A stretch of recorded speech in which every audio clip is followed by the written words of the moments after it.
Arnaud Attia, bonjour. Bonjour.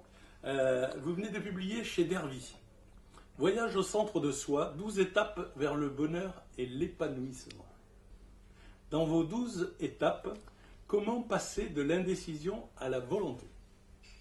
Alors, tout d'abord, j'ai envie de dire, on est indécis parce qu'on vit dans un monde complexe.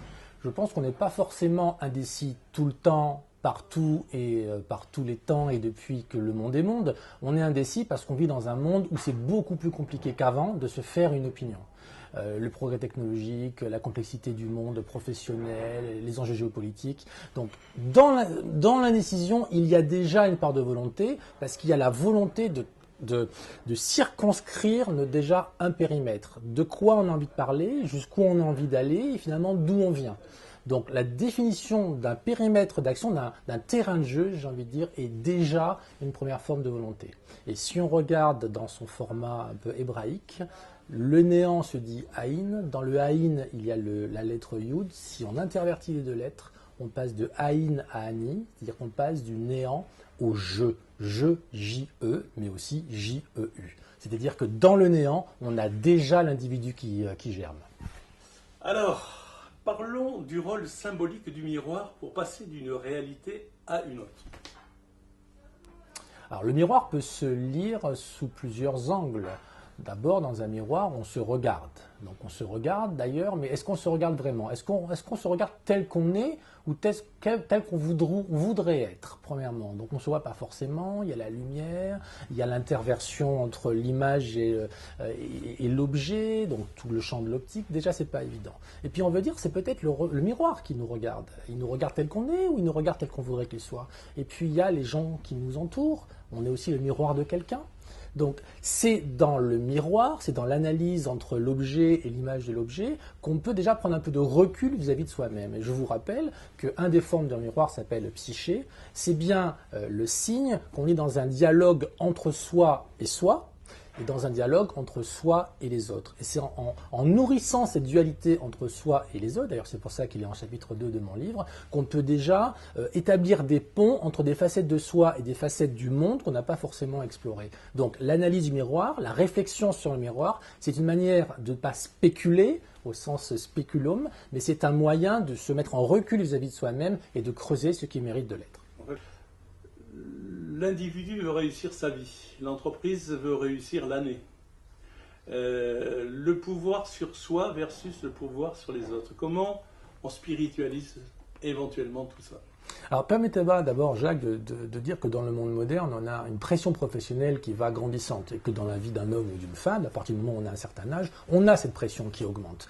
Et en même temps, plus la pression augmente, plus on a envie de trouver du sens à son existence dans l'entreprise, mais aussi dans la famille, dans le cercle amical, etc. Comment on fait pour faire concilier ça? Et comme on travaille du matin au soir, pour ceux qui ont la chance de travailler, on a très rapidement cette opposition. Jusqu'où je vais dans l'attachement à mon entreprise et dans l'énergie que je mets à mon entreprise, et jusqu'où je suis en cohérence avec mes aspirations les plus profondes.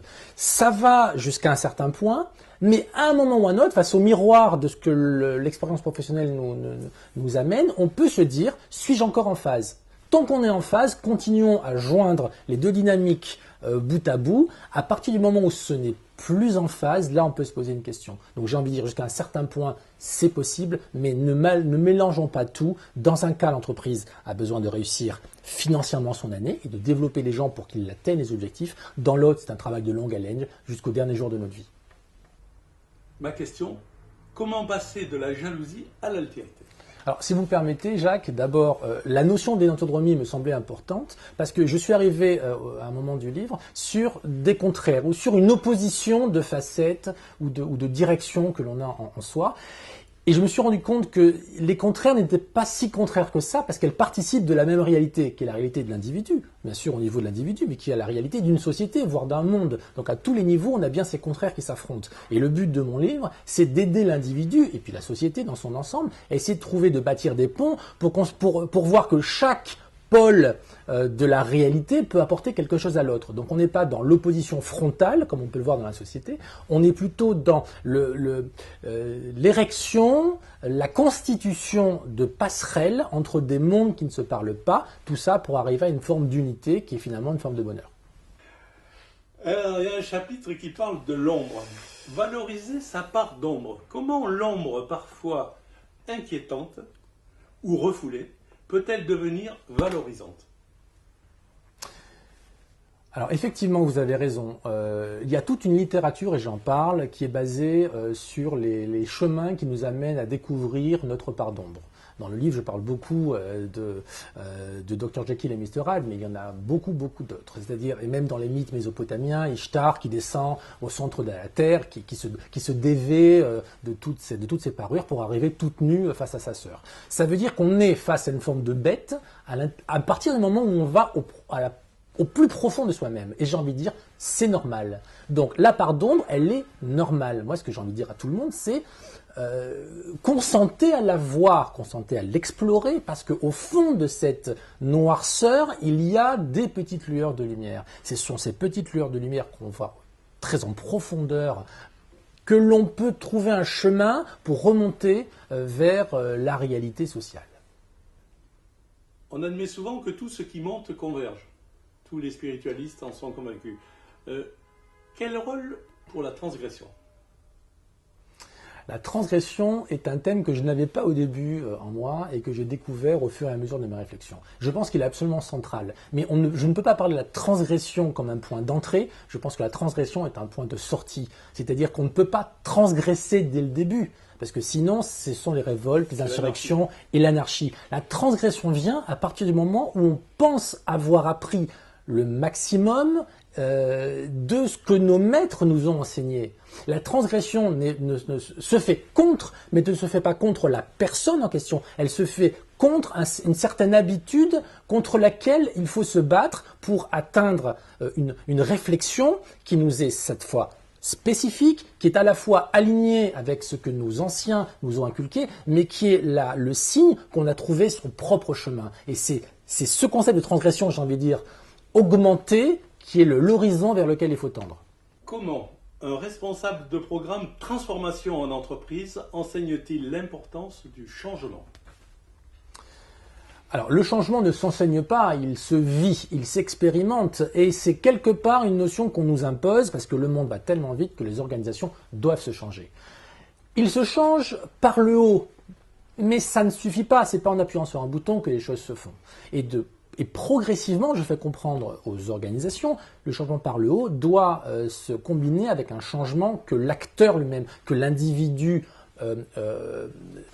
met en place parce qu'il y croit. Et comment mettre en place le changement quand on y croit? C'est parce qu'on a une conscience des bons côtés et des moins bons côtés, de l'ombre et de la lumière de chaque individu, et lui dire que c'est normal d'endurer quelque chose, c'est normal d'avoir des difficultés, c'est normal d'avoir de la résistance au changement, mais que si on donne un horizon, si on donne un but à la recherche, que ce soit pour une organisation ou pour un individu, il y a de l'espoir et il y a du progrès possible.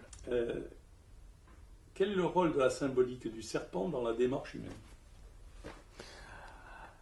Alors, le serpent, en vérité, peut se voir sous plusieurs angles, avec plusieurs niveaux d'interprétation. Au premier niveau, on pourrait dire que le serpent, dans la symbolique judéo-chrétienne, c'est l'animal qui va tenter Adam, tenter Ève, et puis faire en sorte générer l'expulsion du jardin d'Éden, etc., etc. Oui, d'accord, mais en même temps, si on regarde le Petit Prince de près, le serpent, il n'est pas forcément négatif. Si on regarde le caducée qui nous soigne, on voit quand même un serpent. Quand on voit le péplum avec le Brunner des 10 commandements, qu'est-ce qui se passe quand Moïse jette le bâton? Il se transforme en serpent devant le pharaon. Le serpent, c'est un animal qui rampe, mais qui, s'il rencontre un objet, tourne autour de l'objet et puis s'élève. Et donc, à un autre niveau d'interprétation, le serpent, c'est l'animal, c'est celui qui va initier Adam et Ève à autre chose que le bonheur un peu ouaté du jardin d'Éden. J'aimerais que vous nous expliquiez, je cite, « L'homme qui va à la fois au bout de lui-même et au bout du chemin retrouve le lien avec le divin. » Alors, si vous me permettez, Jacques, la Kabbale en parle, mais le mandala en parle aussi. C'est-à-dire que si on prend la Kabbale, au bout du bout, ou en haut du haut, on a Keter. Keter, qui est la dernière, l'armature de tout l'édifice humain, qui est en même temps l'édifice divin. Et il est vrai que quand on est aspiré pour les esprits les plus saints, on retrouve l'unité, c'est-à-dire la compréhension globale de ce qui nous entoure. Donc Mandala. Le mandala, c'est un peu équivalent. Si vous voyez d'ailleurs Jung en dessiner tous les jours, Absolument. le mandala est un dessin où on commence par la périphérie, on commence par ce qui est autour de nous, et progressivement, on va dessiner, on va cheminer à travers le mandala, à travers le dessin, pour aller au centre de soi.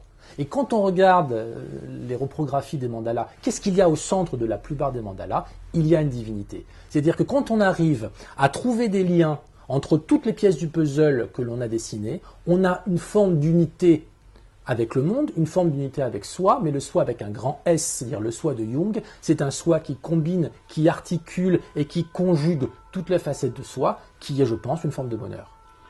Arnaud, merci beaucoup. Merci Jacques.